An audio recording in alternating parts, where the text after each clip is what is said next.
Magandang araw mga kaibigan. Bigyan natin ng reaksyon, opinion itong post ni Mr. Harry Reyes.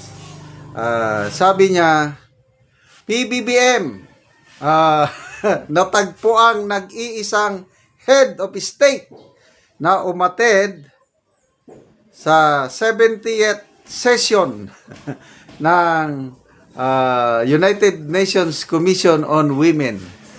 Akala ko yung nag-iisang natagpo ang black. The only president, head of state na nag-attend. Wow naman! Sobrang sipag. Sabi ni Harry Reyes, dagdag niya comment, siya lang, presidente, mahilig sa session. Akala ko, napaka-importanting gathering ito ng United Nations. Kaya nagpunta kasi nga, di ba, kasagsagan ng giyera sa Middle East, nagkakaproblema ang ating kababayan sa OFW, tumataas ang presyo ng gasolina, bilihin. Oh, sabi niya, bahala muna kayo. Mag-attend ako doon dahil importanteng session. Tapos sabi niya, punta ko doon, yung mga sinasabi ng mga mainstream media, para daw magsalita doon, para patigilin ng giyera. Oh, so ito ngayon. People of the Philippines. Oh, ito ngayon yung speech niya. Binabantayan ko yung sasabihin niya, I urge the United States, Iran, Israel, stop the war or else.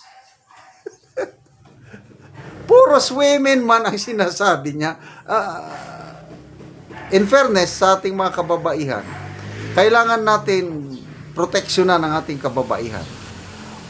Lalo na tayong mga husbands, we are commanded to love our wives.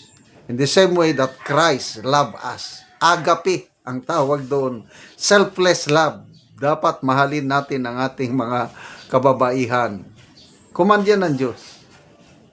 Kaya gumastos pa tayo ng how many millions na naman para lang mag-attend ng session on women.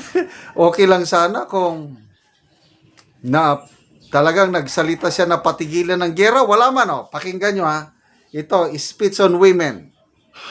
We gather here to discuss what is, in truth, one of the most fundamental measures of a nation's progress, the status of its women. We often speak of development in terms of economic growth, infrastructure, nagapunas siya ng sipon. trade. But there is a simpler and more human measure. How are the women doing? If women are educated, safe, able to work, able to lead, able to decide the course of their own lives, then a society is moving forward. If they are not, then no level of prosperity can truly be called progress. In the Philippines, we are proud to say that we have long believed that empowering women is not merely a matter of fairness. It is a cornerstone of nation building.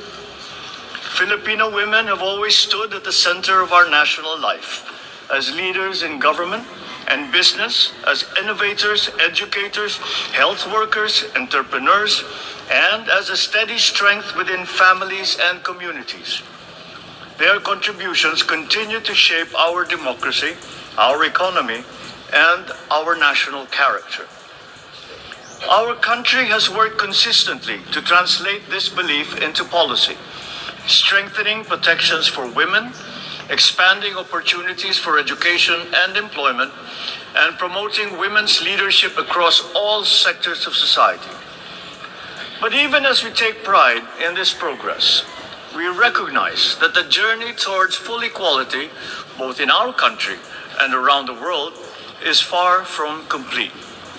Across many societies, women still face barriers that limit their opportunities. Too many continue to experience discrimination and violence.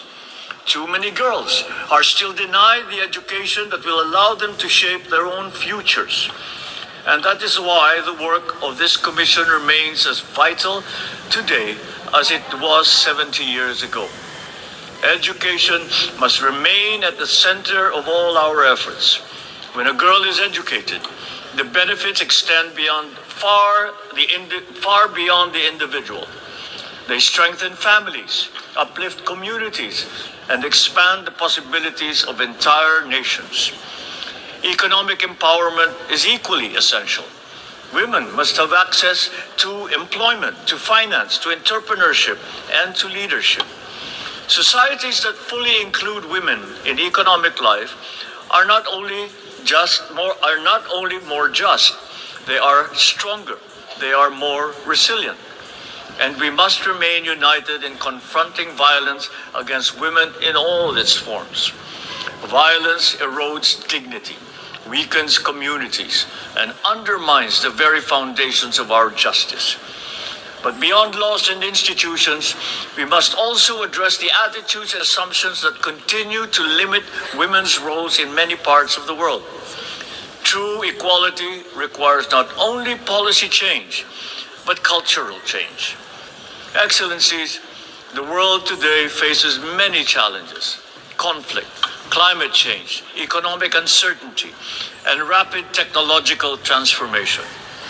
But there is one principle that remains beyond question. We cannot hope to solve the great challenges of our time if half of our humanity is excluded from shaping those solutions. Women must be present wherever decisions are made, in government, in business, in science, in diplomacy, and in peace building. The Philippines stands ready to work with all nations to advance this cause. Because when women rise, societies rise with them. When women lead, nations move forward. And when every girl, no matter where she is born, can stand with confidence and say that her future is truly her own.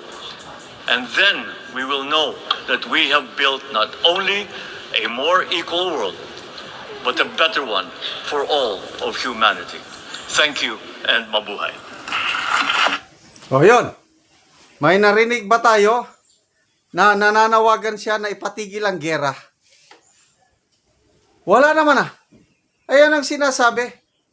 Para daw tangkain niya, gawin niyang platform yung pagsasalita niya para tigil putukan sa Middle East. Wala.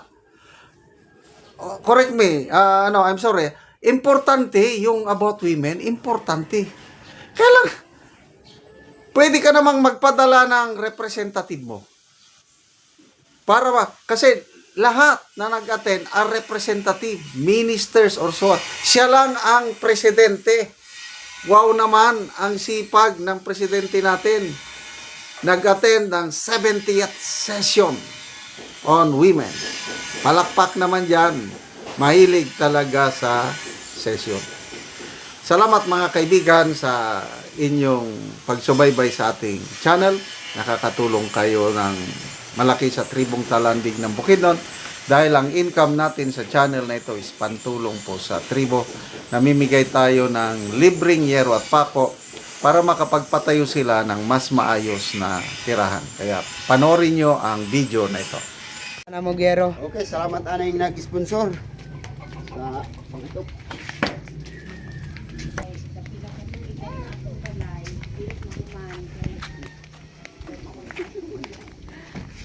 Okay, nakabot na dire.